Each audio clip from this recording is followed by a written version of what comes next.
ونستغفره ونؤمن به ونتوكل عليه ونعوذ بالله من شرور أنفسنا ومن سيئات أعمالنا من يهده الله فلا مضل له ومن يضلله فلا هادي له ونشهد أن لا إله إلا الله وحده لا شريك له ونشهد أن سيدنا ومولانا محمدا عبده ورسوله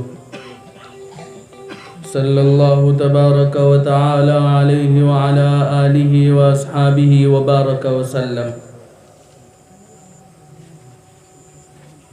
أما بعد حضرات علماء کرام، محترم بزرگوں اور دوستوں اور عزیز طلبہ، میں کوئی مقرر نہیں ہوں، نہ ہی مجھے تقریر کرنا آتا ہے۔ آپ لوگوں کی محبت اور ہمارے بڑوں کے حکم کی وجہ سے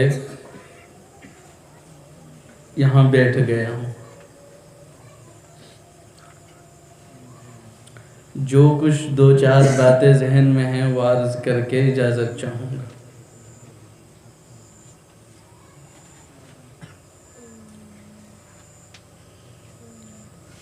میرے محترم بزرگوں اور دوستوں، اللہ رب العزت کا بے حد فضل و کرم ہے، اس کا احسان ہے کہ اس نے ہمیں اپنی بے شمار مخلوقات میں سے انسان بنایا۔ اللہ رب العزت کی اس دنیا میں لاکھوں کروڑوں مخلوقات ہیں، وہ جو چاہے بنا سکتا تھا،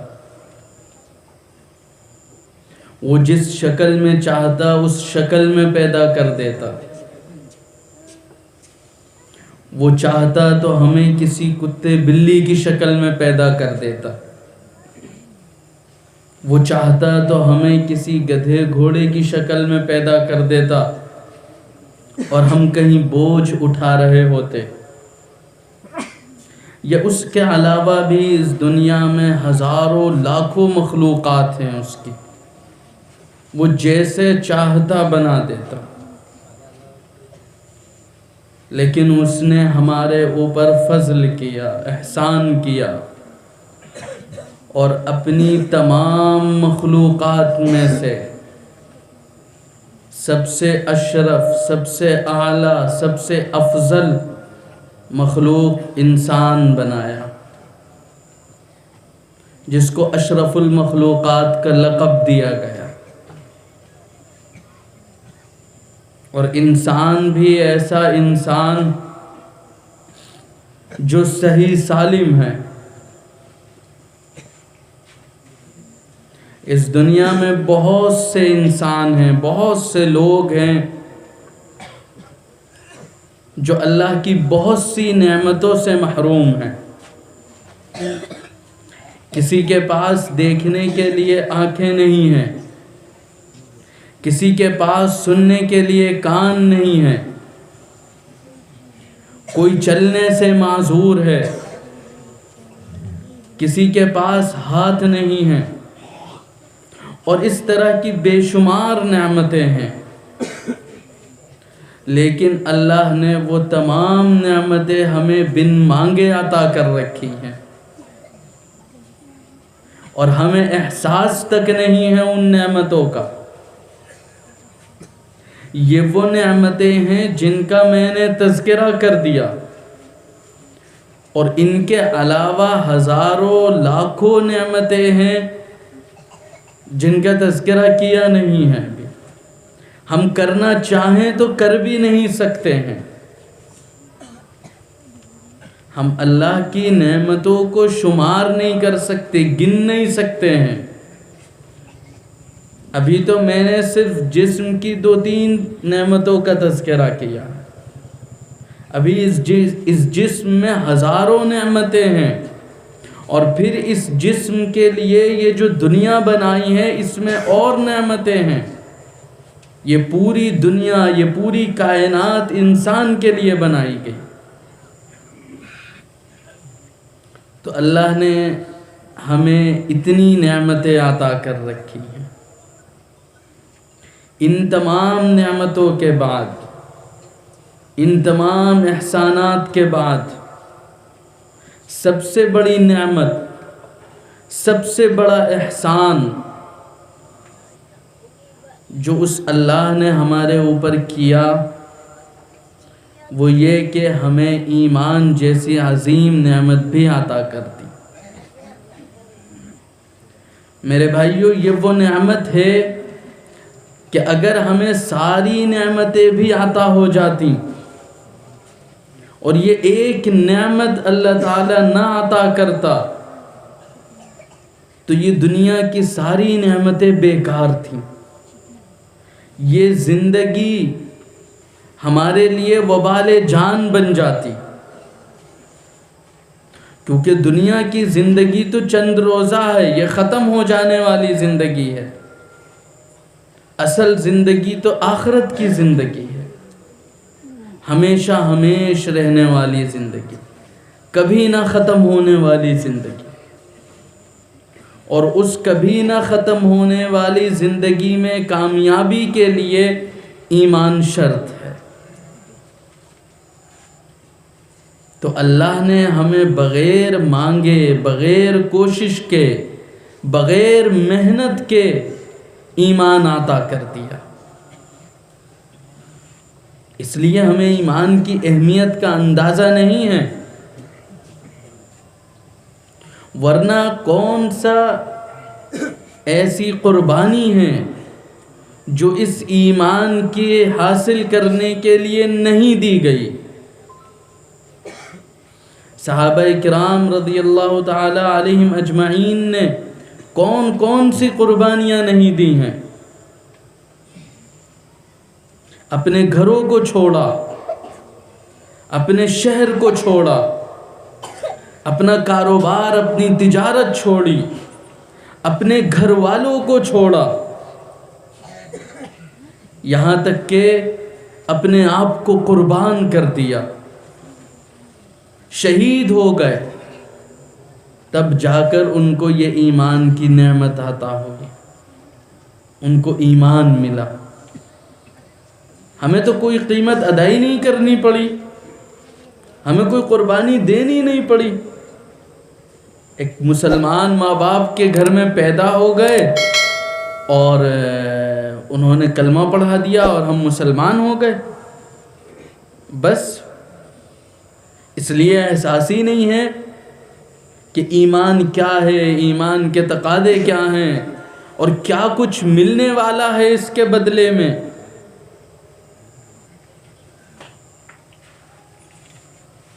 ایک واقعہ بیان کرتے ہیں. ایک بادشاہ گزرے ہیں، ہارون رشید، بڑے بادشاہ گزرے ہیں. ان کی اہلیہ تھیں زبیدہ خاتون. اپنے زمانے کے بہت بڑے بادشاہ تھے وہ. تو ایک دن ہارون رشید شام میں ٹہلنے کے لیے نکلے اپنے محل سے باہر. تو ان کے زمانے میں ایک مجذوب ہوا کرتے تھے، بہلول دانا. وہ ٹہلنے کے لیے نکلے تو دیکھا کہ بہلول دانا جو ہیں وہ مٹی میں کچھ بنا رہے ہیں. انہوں نے پوچھا، ہارون رشید نے پوچھا کہ بہلول کیا بنا رہے ہو؟ کہنے لگے جنت میں گھر بنا رہا ہوں، اور جو کوئی اس کو خریدے گا میں اللہ سے اس کے لیے دعا کروں گا، اللہ اس کو اس کے بدلے جنت میں ایک گھر عطا کریں گے. ہارون رشید نے پوچھا کتنے کا ہے؟ کہنے لگے 1 درہم کا. ہارون رشید مسکرائے، سوچا مجذوب ہے ایسے ہی بول رہا ہے، اور مسکرا کے آگے بڑھ گئے. پیچھے سے ان کی اہلیہ زبیدہ خاتون آ رہی تھیں، انہوں نے دیکھا، انہوں نے بھی پوچھا کہ بہلول کیا کر رہے ہو؟ کہنے لگے کہ جنت میں گھر بنا رہا ہوں اور جو خریدے گا میں اس کے لیے دعا کروں گا، اللہ جنت میں اسے گھر دے گا۔ تو زبیدہ خاتون نے پوچھا کتنے کا ہے؟ تو اس نے کہا 1 درہم کا۔ انہوں نے اسے 1 درہم دیا اور کہا دعا کر دو میرے لیے۔ وہ بھی آگے بڑھ گئی۔ رات ہوئی، ہارون رشید لیٹ گئے، سو گئے۔ خواب میں دیکھتے ہیں کہ میں جنت میں ہوں اور ایک بہت شاندار محل ہے جس کے دروازے پر ان کی بیوی زبیدہ خاتون کا نام لکھا ہوا ہے۔ وہ اس میں اندر جانا چاہتے ہیں تو انہیں فرشتے روک دیتے ہیں، کہتے ہیں یہ تمہارا نہیں ہے، یہ تمہاری بیوی کا ہے، وہی جا سکتی۔ اچانک سے آنکھ کھل جاتی ہے، سمجھ جاتے ہیں کہ یہ بہلول دانہ والا قصہ ہے۔ اچھا، اتفاق ایسا ہوا کہ اگلے دن وہ پھر ٹہلنے نکلتے ہیں اور پھر وہی قصہ ہوتا ہے۔ بہلول دانہ وہاں بیٹھے ہوتے ہیں، وہ ان سے پوچھتے ہیں تو وہ کہتے ہیں کہ میں جنت میں گھر بنا رہا ہوں۔ آج انہیں دلچسپی ہوتی ہے کہ آج میں بھی ایک خرید لوں، تو پوچھتے ہیں کیا قیمت ہے؟ اس وقت جو جواب دیتے ہیں بہلول دانہ وہ بڑا عجیب ہے۔ جب یہ پوچھتے ہیں کہ کیا قیمت ہے تو وہ کہتے ہیں کہ آدھی دنیا۔ اب ہارون رشید چونک جاتے ہیں، اتنی بڑی سلطنت تو ان کے پاس بھی نہیں تھی کہ وہ آدھی دنیا دے دیتے۔ تو وہ پوچھتے ہیں کہ کل تو اتنا سستا تھا، آج اتنا مہنگا ہو گیا۔ تو بہلول دانہ جواب دیتے ہیں کہ کل بن دیکھے سودا تھا، آج دیکھ کے سودا ہے۔ کل تک تم نے دیکھا نہیں تھا، تمہیں معلوم نہیں تھا، اس لیے سستا تھا۔ آج دیکھ لیا ہے تو تم اس کی قیمت نہیں ادا کر سکتے ہو، وہ تمہاری قدرت میں نہیں ہے۔ تو میرے بھائیوں، آج ہمیں ایمان کی اور ان چھوٹی چھوٹی چیزوں کی اہمیت کا اندازہ نہیں ہے، کیونکہ ہم نے ابھی دیکھا نہیں ہے، اور کل قیامت کے دن جب دیکھیں گے تو پھر لوٹنے کی اور دوبارہ کرنے کا موقع نہیں ملے گا۔ پھر قدرت میں نہیں ہوگا کہ 1 درہم میں ایک محل خرید لیا جائے۔ آج ہے، آج یہ موقع ہے ہمارے پاس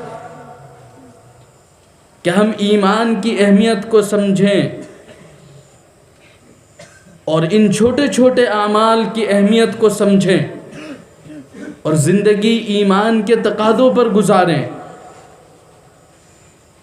یہ چھوٹے چھوٹے اعمال، نماز، روزہ، زکوٰۃ، حج، بہت مشکل نہیں ہیں لیکن اہمیت نہیں ہے،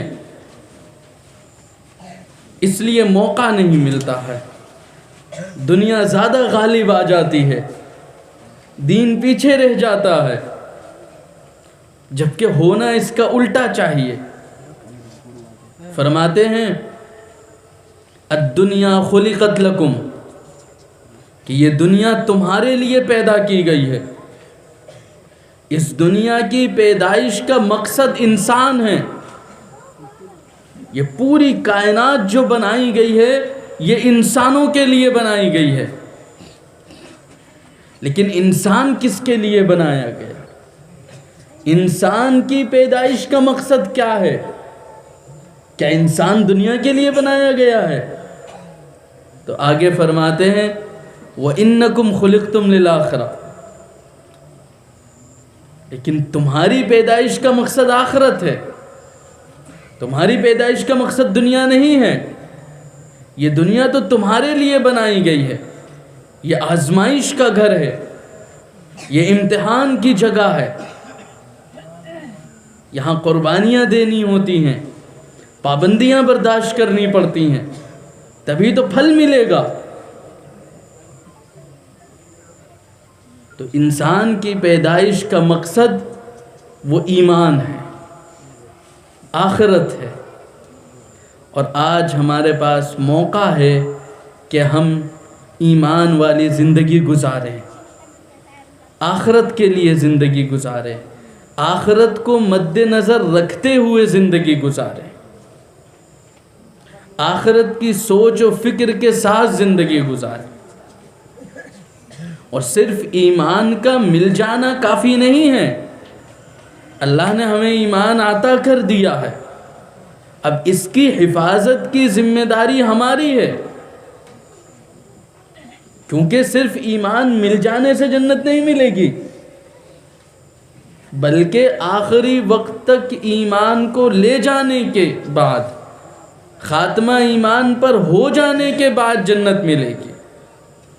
خاتمہ ایمان پر ہو گیا تو انسان کامیاب ہے، اور خدا نہ خواستہ خاتمہ ایمان پر نہ ہوا تو انسان ناکام ہے، فیل ہو گیا، وہ امتحان میں پاس نہیں ہوا، اب ہمیشہ ہمیشہ کے لیے اس کو جہنم کی زندگی گزارنی پڑے گی۔